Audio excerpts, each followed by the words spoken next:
ठीक आहे. कालेन धम्म श्रवणं एतं मंगलम उत्तमम्. कालेन धम्म साकच्छाम एतं मंगलम उत्तमम्. योग्य काळी योग्य समयी धम्म श्रवण करणं हे उत्तम मंगल आहे. कालेन धम्म साकच्छा. धम्म साकच्छा म्हणजे धम्म चर्चा. योग्य काळी योग्य समयी धम्म चर्चा करणे, धम्म चर्चा घडवून आणणे हे उत्तम मंगल आहे. या उत्तम मंगलाच्या दिशेनं वर्षाभर प्रारंभ या आषाढी पौर्णिमेपासून तर आश्विन किंवा कार्तिकी पौर्णिमेपर्यंत हा वर्षावासाचा कालावधी, हा अधिकाधिक धम्म श्रवण करण्याचा, ग्रहण करण्याचा, अधिकाधिक हरिय अष्टसिद्ध उपोषण वारित शिलाचं पालन करण्याचे हे महिने आज या रमाई बुद्धविहार नाचनगाव पुलगाव येथील रमादेवी उत्कर्ष महिला मंडळाच्या सर्व श्रद्धाशील बौद्ध उपासक तसेच उपासिका यांना सविनय नमोबुद्धाय आणि जय भीम. आज दैनंदिनी प्रमाणे बोधिसत्व डॉक्टर बाबासाहेब आंबेडकर लिखित बुद्ध आणि त्यांच्या धम्मग्रंथातील आज बालपणीची लक्षणं राजरत्न सिद्धार्थ गौतम, देवदत्त आणि राजहंस पक्षाची जी कहाणी आपण गीतांमधून ऐकलेली असेल की हंस हा कुणाचा, हंस हो कुणाचा. तर आपण कालच्या भागामध्ये महामायेचा मृत्यू बघितलेला आहे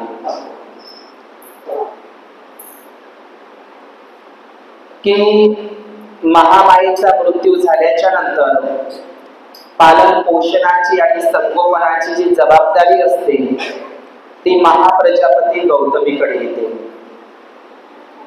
महाप्रजापती गौतमी ज्यावेळी सिद्धार्थ गौतमाचे वय 8 वर्षाचे होते तर वयाच्या 8व्या वर्षामध्ये सिद्धार्थ गौतमाच्या विद्यारंभाला सुरुवात होते आणि त्यासाठी ज्या स्वप्नांचा अर्थ लावण्याकरिता राजा शुद्धोधनाने ज्या 8 ब्राह्मणांना पाचारण केलं होतं, बोलावलं गेलं होतं, त्या 8 ब्राह्मण हे बोधिसत्व सिद्धार्थ गौतमाचे प्रथम गुरु होते. बोधिसत्व सिद्धार्थ गौतमाचे प्रथम गुरु म्हणजे ते 8 ब्राह्मण. ब्राह्मण हा जातीवाचक शब्द नाही, बुद्धाच्या काळामध्ये तो गुणवाचक शब्द होता. विद्वान पुरुषांना बमन म्हटल्या जात होता. या ठिकाणी बुद्धाला कोणीही गुरु नसतात. बुद्धाला कोणीही गुरु नसतात. ते स्वयंगुरु असतात. ते स्वयंभू नाथ असतात. आपण बघतो की अत्तही अत्तनो नाथो कोई नाथो परोसिया. स्वतःचा नाथ बना, स्वामी बना, मालक बना. बुद्धाला कोणीही गुरु नसतात. बुद्ध हे स्वयंगुरु असतात. आता बुद्धाला कोणीही गुरु नसतात. मग आता इथे जे गुरु दाखवलेले आहे तर हे बोधिसत्व सिद्धार्थ गौतमाच्या जीवनातील हे लौकिक गुरु आहे. बोधिसत्व सिद्धार्थ गौतमाला गुरु आहे, बुद्धाला कोणीही गुरु नसतात. तर हे जे 8 ब्राह्मण आहे हे प्रथम गुरु आहे. आणि त्यानंतर उदीच्य देशातील सप्पमित्त म्हणजे सिद्धार्थ गौतमाचे दुसरे गुरु. पहिले 8 गुरु आणि दुसरे गुरु म्हणजे उदीच्य देशातील सप्पमित्त. सप्पमधील सर्व, मित्त म्हणजे मित्र, सप्पमित्र. काही बौद्ध साहित्यामध्ये विश्वमित्र असाही शब्द आलेला आहे. सप्पमित्र आणि विश्वमित्र हा सारखा शब्द आहे. तर हे त्यांचे दुसरे गुरु सप्पमित्र. आणि जे तिसरे गुरु आहे आलार कालामचे शिष्य, जे वैशालीचे आलार कालाम आहे, या आलार कालामचे शिष्य भारद्वाज यांच्याकडून बोधिसत्व सिद्धार्थ गौतमाने ध्यान धारणाचा अभ्यास शिकून घेतलेला आहे.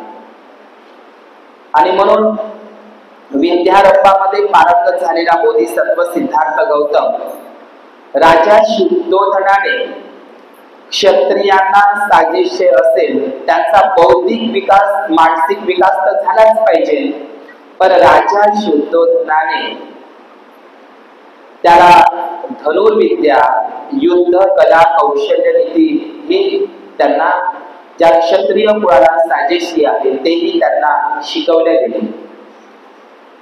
आपण एकलव्याचं ज्या पौराणिक कथा आपण एकलव्य किंवा अर्जुन या संदर्भात ऐकत असतो, परंतु हा बोधिसत्व सिद्धार्थ गौतम सर्वश्रेष्ठ धनुर्धारी होता. धनुर्विद्येबरोबर त्यांना अनेक युद्ध कला कौशल्य सुद्धा येत होतं आणि ते क्षत्रिय कुळाला जे साजेसं आहे त्या संदर्भात सुद्धा राजा शुद्धोधनाने कसलीही कसर सोडली नाही. त्यांना शास्त्रामध्ये आणि शस्त्रामध्ये सुद्धा, युद्ध कला कौशल्यामध्ये सुद्धा पारंगत केलं. पण बोधिसत्व सिद्धार्थ गौतमाचा जो स्वभाव आहे तो करुणावृत्तीचा होता लहानपणापासूनच. तर कधी कधी तो आपल्या शेताच्या म्हणजे बांधावर जायचा आणि झाडाखाली बसायचा. शेताच्या बांधावर गेल्याच्या नंतर, तर बांधावर बसल्याच्या नंतर तो त्या ठिकाणी ध्यान धारणेचा अभ्यास करायचा, डोळे मिटायचा. तर एकदा काय झालं, त्याचे मित्र, त्याच्याच वयाचे बोधिसत्व सिद्धार्थ गौतमाचे मित्र त्यांच्याकडे आले आणि त्याला म्हणतात, चला शिकारीला, हे सिद्धार्थ गौतमा शिकारीला चला. त्यावेळी सिद्धार्थ गौतम त्यांच्या मित्रांना उत्तर देतो की आता सिद्धार्थ गौतमाला शिकार करणे जमत नव्हते असा भाग नाही, त्याला शिकार करता येत होतं. त्याला निशाणबाज होता, तो बिनचूक निशाणा साधण्यामध्ये सुद्धा तो पटाईत होता. सर्व युद्ध कला कौशल्य त्याच्याकडे होतं. तर बोधिसत्व सिद्धार्थ गौतम त्यांच्या मित्रांना म्हणतो, मला माहित आहे म्हणते तुम्ही त्या वाघाची वगैरे, सिंहाची वगैरे, मोठमोठ्या हिंस्र प्राण्यांची शिकार करणार नाही. तुम्ही काय जे उपद्रव करत नाही, ज्यांच्याकडून काही त्रास होत नाही, अशा तुम्ही हरणाला, सश्याला आणि राजहंस पक्षासारख्या पक्षाला तुम्ही त्याची तुम्ही शिकार करता. मला माहित आहे तुम्ही भल्या मोठ्या वाघाची आणि सिंहाची शिकार करणार नाही. आणि त्या जे प्राणी उपद्रवच करत नाही अशा प्राण्यांना ठार मारणे किंवा त्याची शिकार करणे मला नाही आवडत. तर तो टाळायचा सिद्धार्थ गौतम. त्याचे मित्र म्हणायचा, तू आमच्या सोबत चल, शिकार करू नकोस, आमच्या सोबत चल. आम्ही कसं बिनचूक निशाणा साधतो, कशी शिकार करतो याच्याकडे तरी लक्ष दे. आता त्या मित्रांना असं वाटायचं की या बहाण्यानं तरी तो येईल आणि त्याचं मन परिवर्तन होऊन तो सुद्धा शिकारीला सज्ज होईल. पण सिद्धार्थ गौतम हा करुणावृत्तीचा होता. तर महाप्रजापती गौतमीला नेहमी चिंता वाटायची की क्षत्रियांचा जे साजेसा धर्म आहे त्याने युद्ध केलं पाहिजे, राज्याचं प्रांताचं आपल्या प्रजेचं रक्षण केलं पाहिजे. तर राजा शुद्धोधन आणि महाप्रजापती गौतमी नेहमी चिंतेत असायची. एकदा महाप्रजापती गौतमी सिद्धार्थ गौतमाला असं म्हणते, क्षत्रियांचा धर्मच आहे युद्ध करणं, राज्याचं रक्षण करणं क्षत्रियांचा धर्मच आहे. तर त्यावेळी सिद्धार्थ गौतम आपल्या आईला महाप्रजापती गौतमीला असं उत्तर देते, आई, एका माणसाने दुसऱ्या माणसाला ठार करणे, एका माणसाने दुसऱ्या माणसाला मारणे हा कुठला धर्म असू शकतो? तर त्याची आई म्हणते, नाही, क्षत्रियांचा तो धर्मच आहे, ते त्याने केलंच पाहिजे, नाहीतर राज्याचं देशाचं रक्षण कसं होईल? तर सिद्धार्थ गौतम महाप्रजापती गौतमीला बोलतो, आई, क्षत्रिय बिना युद्धानं म्हणजे क्षत्रियांनी बिना युद्ध करता क्षत्रिय लोक एकमेकाशी प्रेमानं सौजन्यानं प्रेमानं जर वागली तर युद्ध करण्याची आणि माणसं मारण्याची पाळीच येणार नाही. तर त्यावेळी गौतमीकडे उत्तर नसायचं, गौतमी निशब्द व्हायची. तर त्यावेळी बोधिसत्व सिद्धार्थ गौतम कधी कधी तो आपल्या मित्राबरोबर शेतावर जात असताना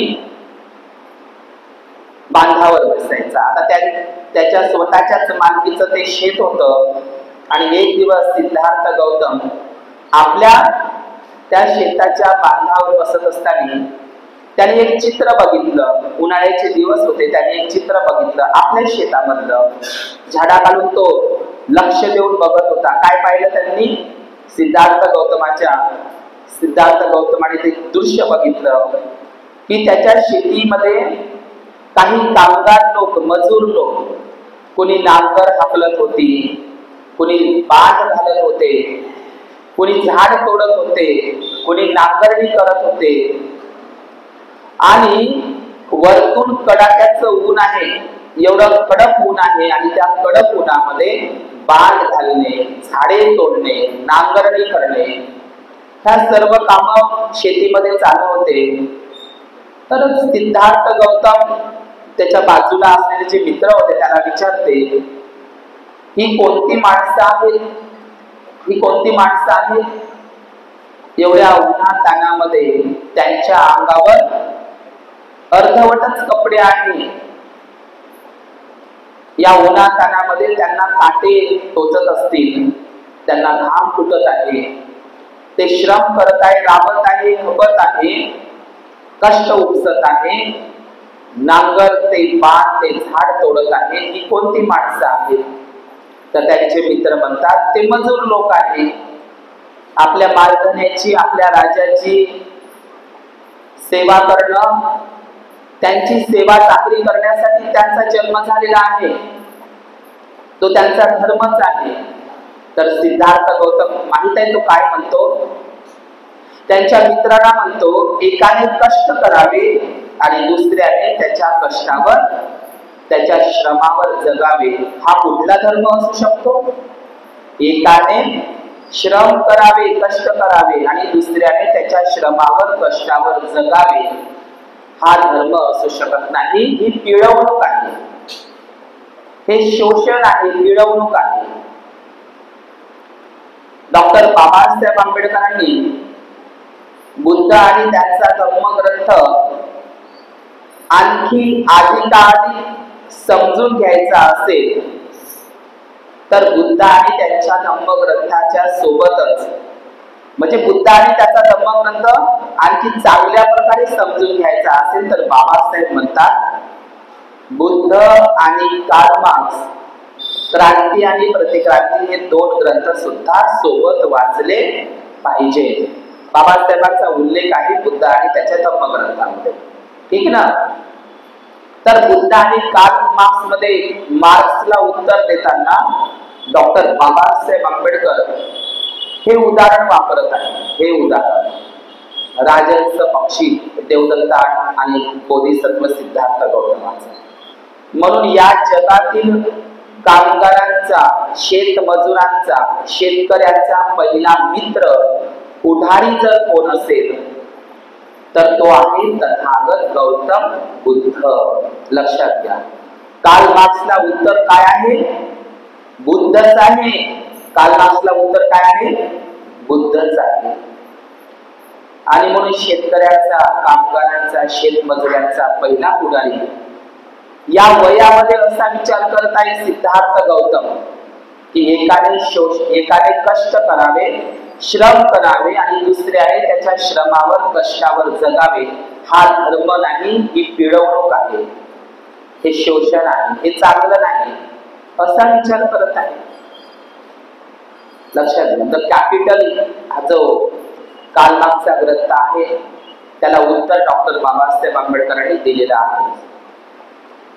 तर आजकाल आपण बघतो, आजच्या वर्तमान काळामध्ये आपण बघत आहोत की गरीब गरीबच होत आहे आणि श्रीमंत श्रीमंतच होत आहे. आजची शोषण व्यवस्था आपल्याला दिसत आहे की नाही. म्हणून गुलामांचा आणि गुलाम करणाऱ्यांचा धर्म एक नसतो. तर असंच एक दिवशी बोधिसत्व सिद्धार्थ गौतम त्या शेतावर तो गेला आणि त्या शेतीच्या बांधावर जांभळाच्या झाडाखाली तो आपल्या मित्रांना ध्यान धारण्यासाठी तयारी करत होता की तुम्ही डोळे बंद करा, माझेही मंगल हो, दुसऱ्यांचेही मंगल हो, माझीही हानी होऊ नये, दुसऱ्याचीही हानी होऊ नये, मलाही लाभ व्हावा, इतरांनाही लाभ व्हावा, सर्व प्राणी मात्र सुखी होत, अशी तू भावना करायला सांगायचा आपल्या मित्राला. आणि एक दिवस असाच हा राजरत्न सिद्धार्थ गौतम त्या जांभळाच्या झाडाखाली बसला असताना फडफड फडफड करत एक राजहंस नावाचा पांढरा शुभ्र पक्षी फडफड फडफड करत त्याच्या समोरच पडला. सिद्धार्थ गौतमांनी जे ते ध्यानात बसलेले होते त्या अवस्थेमध्ये तर त्यांचे डोळे उघडले. ही कहाणी सगळ्यांनी ऐकली, तुम्ही सर्वांनी ऐकले. हंस हो गुणाचा, हंस हा गुणाचा. तर डॉक्टर बाबासाहेब आंबेडकरांनी खूप मस्त मांडणी केलेली आहे, खूप सुंदर अशी मांडणी केलेली आहे. मग तो फडफड फडफड करत तो राजहंस पक्षी जसा सिद्धार्थ गौतमाच्या समोर पडला. सिद्धार्थ गौतम त्या पक्षाकडे जातात, त्या पक्षाला उचलून घेतात. आता उचलल्याच्या नंतर तो राजहंस पक्षी घाबरलेला आहे, भयग्रस्त आहे. एकतर त्याला बाण लागलेला आहे आणि ते पक्षी फडफडत आहे, जीवाचा आकांत करत आहे. तो राजहंस पक्षी खूप फडफडत आहे आणि तो भयग्रस्त आहे. तर सिद्धार्थ गौतमांनी त्या राजहंस पक्षाला पोटाशी धरलं. त्याला अभयदान दिलं. अभय म्हणजे त्याच्यातली भीती नष्ट केली. जशी एखादी आई आपल्या बाळाला पोटाशी कवटाळून घेते, त्याचा लाड करते, त्याला ऊब देते, त्याला माया ममता देते, अशा प्रकारे त्या राजहंस पक्षाला सिद्धार्थ गौतमांनी पोटाशी धरलं आणि त्याला अभयदान प्रदान केलं. त्या पक्षाचं फडफडणं थांबलं, त्याला बरं वाटलं, त्याला ऊब मिळाली, त्याला सुरक्षेची जाणीव झाली त्या राजहंस पक्षाला. नंतर सिद्धार्थ गौतमांनी काय केलं? डॉक्टर बाबासाहेब आंबेडकर लिहितात हळुवारपणे तो बाण उपडला. हळुवारपणे. तुम्ही जर एखाद्या पक्षाला, म्हणजे किती करुणेनं ओतप्रोत आहे. सिद्धार्थ गौतमाचं मन कसं आहे? करुणेनं ओतप्रोत. सिद्धार्थ गौतमाची करुणा ही ओतप्रोत आहे. तर लक्षात घ्या, हा सिद्धार्थ गौतम, त्याची करुणा वृत्ती ही बालपणाची त्यांची लक्षणं आहे. हा सिद्धार्थ गौतम करुणा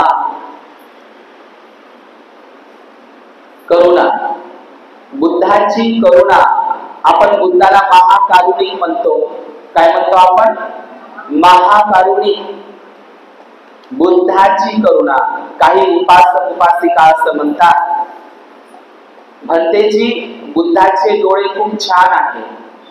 बुद्धाचे डोळे टपोर आहे, बैलाप्रमाणे टपोर डोळे आहेत. बुद्धाच्या मूर्तीकडे जरी तुम्ही पाहिलं, बुद्धाच्या डोळ्याकडे जरी तुम्ही पाहिलं, तरी तुम्हाला शांततेचा लाभ होतो. तुमच्यामध्ये संयम येतो. इतकी करुणा. करुणेशिवाय बुद्ध असू शकत नाही. करुणेशिवाय बुद्ध होऊ शकत नाही. करुणेशिवाय बुद्ध असू शकत नाही. बुद्धामधून करुणा नावाचा जो गुण आहे, करुणा नावाचे तत्व जर मायनस केलं, बुद्ध करुणेशिवाय असू शकत नाही. तर बुद्ध, डॉक्टर बाबासाहेब आंबेडकरांनी या ग्रंथामध्येच बुद्धाला हे कमल नयना म्हटलेलं आहे. हे कमल नयना, कमळाच्या पाकळीप्रमाणे ज्याचे डोळे आहेत. तर तुम्ही बुद्धाचं छायाचित्र पहा की मूर्ती पहा, बुद्धाची करुणा इतकी ओतप्रोत आहे की बुद्धाची करुणा अंग प्रत्यंगामध्ये झळकते. बुद्धाची करुणा इतकी आहे की ती त्यांच्या डोळ्यात मावत नाही. बुद्धाची करुणा डोळ्यात मावत नाही, एवढी करुणा त्यांच्या डोळ्यात झळकते. आपल्याकडे बघा, आपले डोळे बघा कसं आहे. म्हणजे बुद्धाची करुणा डोळ्यात झळकते, दिसते. तर हा महाकारुणिक सिद्धार्थ गौतमांनी त्या कंस पक्षाचा हळुवारपणे, आता त्या सिद्धार्थ गौतमाने तो आपल्यासारखा जर व्यक्ती असता तर गेला असता आणि गप्प तो बाण उपटला असता, म्हणजे असा पटकन. पण बाबासाहेबांनी लिहिलाय हळुवारपणे सिद्धार्थ गौतमाने तो बाण उपडला. हळुवारपणे, हळुवारपणे जसा बाण उपडला, तर सिद्धार्थ गौतमांनी जे आपले राजवस्त्र होते, रेशमी महागडे वस्त्र, त्यावेळी ते चिवर घातलेलं नव्हतं त्यांच्या अंगावर, काश्याय पीत वस्त्र नव्हतं. ते बोधिसत्व आहे, सिद्धार्थ गौतम आहे, ते सम्यक संबुद्ध झाले नव्हते. मग त्यांच्या अंगावर काश्याय वस्त्र होतं का राजवस्त्र होते? राजवस्त्र. मस्त ते राज अलंकारांनी आणि राजवस्त्रांनी ते सुशोभित होते. त्यांनी काय केलं, आपल्या राजवस्त्राचा एक शेवटचा तो कापडाचा फाल्ला त्याला काढून टाकलं, शेवटचा टोक फाडला आणि आपल्या त्या राजवस्त्राच्या कपड्याची मलमपट्टी त्याने त्या पक्षाला केलेली आहे. त्याचं रक्त पुसलं, बाण उपडला. पहिली प्रक्रिया कोणती? त्याला अभयदान दिलं, पोटोशील धरलं, त्याला रूप दिली. नंतर काय केलं? हळुवारपणे बाण उपडला. बाण उपडल्याच्या नंतर तिसरं काम कोणतं केलं? त्याचं रक्त पुसले. रक्त पुसल्याच्या नंतर त्याला मलमपट्टी केली आणि एवढं सारं झाल्याच्या नंतर बोधिसत्व सिद्धार्थाने त्या राजहंस पक्षाला पाणी पाजले आणि तो शांत झाला. पक्षी बरा झाला. बरा होण्याच्या दिशेनं तो बराच झाला. एक प्रकारे त्याचा जीव वाचला राजहंस पक्षाचा. आता तेवढ्यात काय झालं, सिद्धार्थ गौतमाचा जो आत्ते भाऊ आहे, काही ठिकाणी मामे भाऊ उल्लेख आहे, पण बुद्धांनी धम्मामध्ये आत्ते भाऊ लिहून आहे. तो आत्ते भाऊ त्या ठिकाणी धावत आला. देवदत्त नाव काय त्याचं? देवदत्त. देवदत्ताचं तुम्ही नाव ऐकलं असेल. ऐकलं का देवदत्ताचं नाव? ऐकलं ना? तर हा देवदत्त, त्याची कहाणी तर मग भिक्खू संघात तो प्रवचन झाल्याच्या नंतर तर खूप सारी आहे. अजातशत्रूंच्या माध्यमातून राजा बिंबिसाराचा वध करायला प्रवृत्त करणं कोण करत असतो? देवदत्त. नालागिरी नावाचा हत्ती कोण सोडत असतो? बुद्धाला मारण्याकरिता देवदत्त. राजगृहाच्या ग्रीदकूट पहाडावरून दगड ढकलवण्यात बुद्धाचा चेंदामेंदा व्हावा, बुद्धाला ठार करण्यासाठी दगड ढकलवण्यात येतो, तोही देवदत्त. आणि संघामध्ये फूट पाडण्यामध्ये यशस्वी होतो, तो म्हणजे देवदत्त. एक नाही, 5 नाही, 500 वचीपुस्तक भिक्खू संघाला मिळून तो गयाशीष पहाडीवर वेगळ्या भिक्खू संघाची स्थापना करतो. वेगळा भिक्खू संघ देवदत्ताचा. किती? 500. बुद्धाच्या भिक्खू संघामध्ये फूट पाडणारा देवदत्त. लक्षात घ्या, तथागत बुद्धांनी 6 प्रकारचे महापाप सांगितले आहे. किती? 6. त्याच्यातलं 6व्या प्रकारचं महापाप आहे संघात फूट पाडणे. संघामध्ये फूट पाडणे महापाप आहे. तुम्ही पाडता का? मग संघ कोणता? भिक्खू संघ, भिक्खुणी संघ, उपासक संघ, उपासिका संघ, आहे का नाही? संघात फूट पाडणं म्हणजे धम्माला मागे आणणे होय. म्हणून बाबासाहेब म्हणतात, धम्माचा अर्थ पुढे लिहायचा असेल तर नक्की लिहा, आणि नाही जमत असेल तर तिच्या तिथंच ठेवा, पण त्याला मागे आणण्याचा, हेचण्याचा प्रयत्न करू नका. म्हणून फूट पाडणे चांगली गोष्ट नाही. तुम्ही पाडता का? तुम्हाला फूट पाडणे आवडते का? बुद्धाने सांगितले आहे ते महापाप आहे फूट पाडणे, आहे का नाही? बुद्ध म्हणतात मैत्री करा, करुणा करा, क्षमा करा. पण तुम्ही जर फूट पाडत असाल, उपासक उपासिकांचा सुद्धा संघ असतो, तर तुम्ही फूट पाडायचं काम करू नका. माणसं जोडा. बुद्धाने माणसं जोडायला सांगितली है ना. धम्म माणसं जोडायला सांगतो, माणसाला माणसापासून तोडायला नाही सांगत. बुद्धाने आपल्या 45 वर्षाच्या या धम्मचारिकेमध्ये, या धम्म प्रचारामध्ये त्यांनी माणसं जोडली. तर माणसाला माणसापासून तोडलं नाही.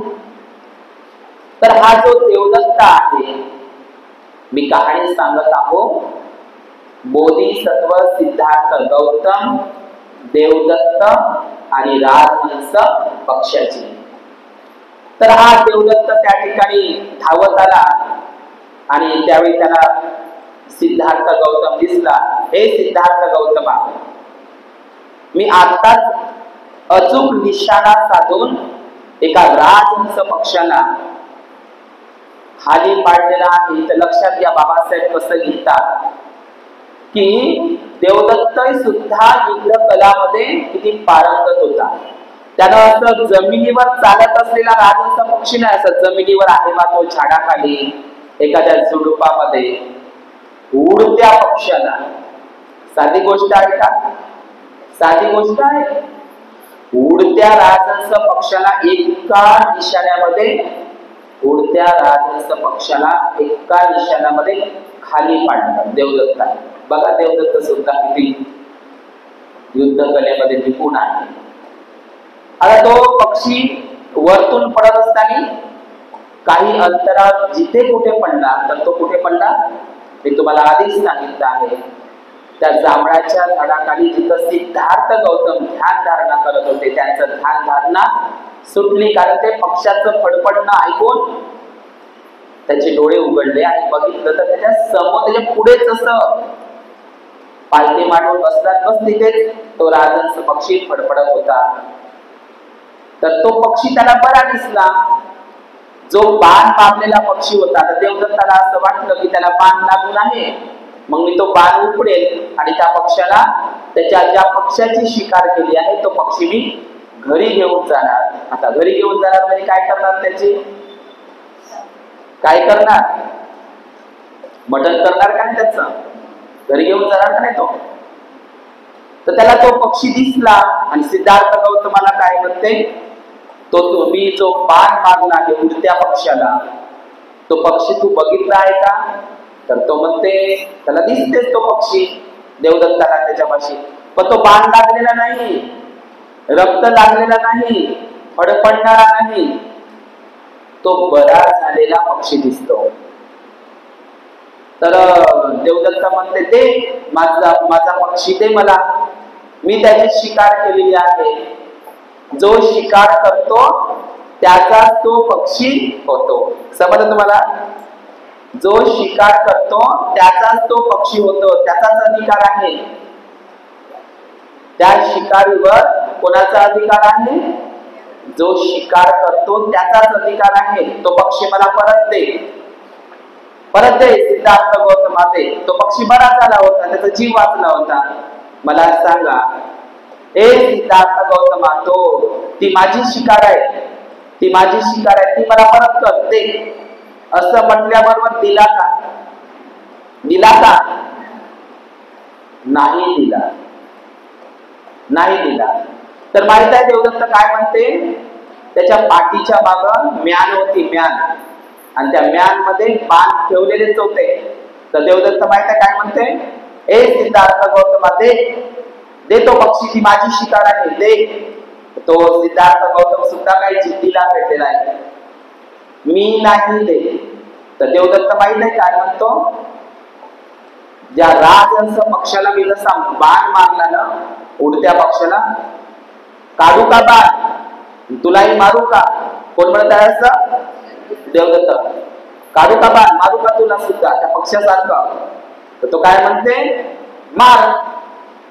सरळ सरळ आपण पाहतो, काही दोन मुलांचं भांडण असलं तर तुझ्या ह्याच्यानं जे करणं होते ते करून घे, म्हणजे मारू का बाण, म्हणजे तो मरालाही देत नाही. आणि देवदत्त आहे ना तो, जो उडत्या पक्षाला एका निशाणामध्ये खाली पाडतो, तो काही जीव घ्यायला मागे पुढे पाहणार आहे इकडे. कोणाचा, सिद्धार्थ गौतमाचा. देवदत्तामध्ये काही करुणा होती का बुद्धासारखी, सिद्धार्थ गौतमासारखी नव्हती. काढू का बाण म्हणते, त्या पक्षासारखं तुलाही ठार करू का, तुझ्याच्याने जे होते ते करून घे. मी तुला तो वाचवलेला, त्याला जीवदान दिलं तो पक्षी मी तुला देवदत्ता वापस करणार नाही.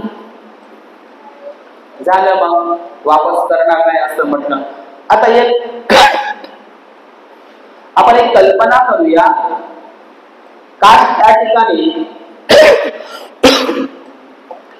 सिद्धार्थ गौतमांनी तो राजहंस पक्षी वाचवलेला, त्याचं रक्षण केलं, तो राजहंस पक्षी जर देवदत्ताला वापस केला असता तर त्याचं काय झालं असतं पुन्हा, म्हणजे दिला असता, दिला आहे समजा, दिला असता तर काय केलं असतं, काय केलं असतं, पुन्हा त्याला मारून टाकलं असतं. त्याचं काय केलं असतं, मटण केलं असतं, पुन्हा मारून टाक. वाचवलेला पक्षी पुन्हा मारून टाकला असता त्याला. समजलं. आता असं म्हटल्या जातं ते गल्लीतलं भांडण, दोघा भावाचं भांडण, गल्लीतलं भांडण कुठं गेलं, दिल्लीत गेलं. दिल्लीत म्हणजे त्यावेळेची दिल्ली म्हणजे कपिलवस्तू, कपिलवस्तूच्या राज दरबारामध्ये गेलं ते भांडण. कोणाचं, पाहिला तर इवलाचा राजहंस पक्षी आहे का नाही, आणि युद्ध कला कौशल्य शिकण्यासाठी आणि युद्धामध्ये पारंगत होण्यासाठी शिकार करणे क्षत्रियांचा धर्मच आहे, त्यांनी शिकार केलीच पाहिजे, आहे का नाही. असं असतानाही लक्षात घ्या, त्या पक्षाचं राजहंस पक्षाचं भांडण ते राज दरबारामध्ये आलं. राजा कोण होता त्यावेळी कपिलवस्तूचा? राजा शुद्धोदन होता. एवढंच नाही, त्या संपूर्ण कपिलवस्तूच्या त्या शाक्य गणांमध्ये आणि त्या संपूर्ण कपिलवस्तू नगरामध्ये एकच चर्चा होती. सर्वांच्या घराघरामध्ये एकच चर्चा होती की त्या राजहंस पक्षाचं भांडण, सिद्धार्थ आणि देवदत्ताचं जे भांडण आहे त्याची पूर्ण कपिलवस्तूमध्ये घराघरात चर्चा होती. आणि त्याचा न्याय निवाडा व्हावा म्हणून तिथे काय भरवण्यात आला? राज दरबार भरवण्यात आला. उदाई नावाचा मंत्री सर्व त्या ठिकाणी उपस्थित आहे. राजपुरोहित उदाई. आणि त्या वरच्या मजल्यावर स्त्रिया आहे. महाप्रजापती गौतमी बसलेली आहे. राजा शुद्धोदन बसलेला आहे. सर्व शाक्य परिवार आहे. आणि त्या संपूर्ण कपिलवस्तूची प्रजा, राज दरबार. थोडी कल्पना करा, त्या राज दरबारामध्ये वरच्या माळ्यावर स्त्रिया बघत आहे. राज दरबार गच्च भरलेला आहे. राजा शुद्धोदन राजसिंहासनावर ते राजमुकुट परिधान. आणि त्यावेळी काय केलं जातं लक्षात घ्या. त्यावेळी सिद्धार्थ गौतमाला आणि देवदत्ताला त्या राजमहालामध्ये असे राजा, जसे माझ्यापाशी बुद्धाची मूर्ती आहे ना समोर, तर याच बुद्ध मूर्तीप्रमाणे इथे राजा बसला जातो. आणि एका बाजूला सिद्धार्थ गौतमाला असं उभं केलं जातं राजवस्त्रामध्ये, राज अलंकारामध्ये. आणि एका बाजूला देवदत्ताला. इथे राजा शुद्धोदन बसलेला आहे न्याय करण्यासाठी. इथे इथे सिद्धार्थ गौतम आहे आणि इथे देवदत्त आहे. आणि जो पक्षी बरा झाला होता, वाचला होता, त्या पक्षाला सुद्धा त्या मधामध्ये ठेवलं. समजलं? सर्व लोक पाहत आहे, ते प्रजाजन पाहत आहे त्या राज दरबारामध्ये. किती मस्त दृश्य आहे, खूप सुंदर दृश्य आहे. सर्व लोक पाहत आहे आश्चर्याने. आता कोणाच्या बाजूने न्याय होईल? एक गोष्ट मी सांगू इच्छितो की इथे राजा कोण आहे? शुद्धोदन. आणि कोणाचे पिता आहेत ते? सिद्धार्थ गौतमाचे, आहे का नाही? तर पिता राजा शुद्धोदन कोणाच्या बाजूने न्याय द्यायला पाहिजे? राजा शुद्धोदनानं आपल्याच मुलांच्या बाजूने द्यायला पाहिजे ना. म्हणायला पाहिजे, हे देवदत्ता, तू मुजोर आहे, तू बदमाश आहे, तू चांगला नाही. माझा सिद्धार्थ गौतम नाही चांगला आहे. तर त्या राजा शुद्धोदनाला आपल्या मुलाच्या बाजूने न्याय नाही देता आला असता? हा राज दरबार भरवण्याची काही गरज होती का? राजाचा आदेश म्हणजे शेवटचा आदेश. राजानं जर म्हणलं की या व्यक्तीला हत्तीच्या पायाखाली द्या, याला मारून टाका, ठार करा, तर राजाचा आदेश पाळावाच लागतो. शेवटचाच आदेश असतो. काय राजा शुद्धोदन तसं करू शकत नव्हता? आपल्या मुलाच्या बाजूने, राजपुत्राच्या बाजूने न्याय देऊ शकत नव्हता? दरबार भरवण्याची काही गरज होती का? परंतु नाही. राजा शुद्धोदन न्यायप्रिय होता, प्रजाहित दक्ष होता. त्याने, मी तुम्हाला ते चित्र सांगितलेलं आहे की इथे सिद्धार्थ गौतम, तिथे देवदत्त, आणि मधामध्ये तो बरा झालेला राजहंस पक्षी असा ठेवला. इथे राजपुरोहित उदाईन आहे, राजा शुद्धोदन आहे, महाप्रजापती गौतमी. सर्व प्रजाजन कुतूहलानं पाहत आहे काय होईल आता, काय होईल. तर त्या दोघांनाही असं उभं करण्यात आलं आणि तो बरा झालेला राजहंस पक्षी असा मधात ठेवला. तो राजहंस पक्षी ज्याच्याकडे चालत जाईल, ते दोघेही उभे आहेत, तो राजहंस पक्षी ज्याच्याकडे चालत जाईल तो पक्षी त्याचा होईल. समजलं? तर राजहंस पक्षाला असं मधामध्ये ठेवलं. दोघं सिद्धार्थ गौतम आणि ते दोघे देवदत्त, तो मधात पक्षी. तर तो राजहंस पक्षी असा वाकून पाहतो, असा वाकून पाहतो.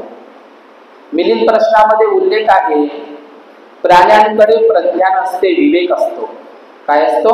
विवेक. आपण म्हणतो प्राण्यांना सर्व समजते. नाही, प्राण्यांना सर्वच नाही समजत. मिलिंदाने प्रश्न उपस्थित केला आहे नागसेनाकडे. प्राण्यांकडे प्रज्ञा नसते, विवेक असते, पण मनुष्याकडे काय असते? प्रज्ञाही असते आणि विवेकही असतो. तर त्या राजहंस पक्षानं असं वाकून बघितलं ते, आणि त्यांनी पाहिलं की हाच तर आहे तो ज्याने मला बाण मारला होता. असं ओळखलं त्या राजहंस पक्षानं की हाच तर आहे तो ज्याने मला बाण मारला, मला जखमी केलं, माझ्या जीवावर उठला होता, माझा जीव घेणार होता. असं बघितलं. आणि लक्षात घ्या, मग इकडे बघितलं सिद्धार्थ गौतमाकडे. तुम्हाला माहित आहे त्याची पावलं, बोधिसत्व सिद्धार्थ गौतमाची ती सोन पावलं नरसिंह गाथामध्ये उल्लेख आहे. आणि कालही आपण असित मुनीचे जे 32 लक्षण आणि 80 अनुलक्षण ते व्यंजन बघितलेले आहे की नाही. सिद्धार्थ गौतमाची काया कंचन काया, शुद्ध सुवर्ण 24 कॅरेट सोन्यासारखी सुवर्ण कांती. त्वचा कोणाची? बुद्धाची. सिद्धार्थ गौतम इतका सुंदर कंचन काया. तर ते बघितलं, ते राजहंस पक्षानं असं बघितलं, आणि बघितल्याच्या नंतर हाच तो आहे महाकारुणिक बोधिसत्व सिद्धार्थ गौतम, ज्यांनी मला अभयदान दिलं, आईप्रमाणे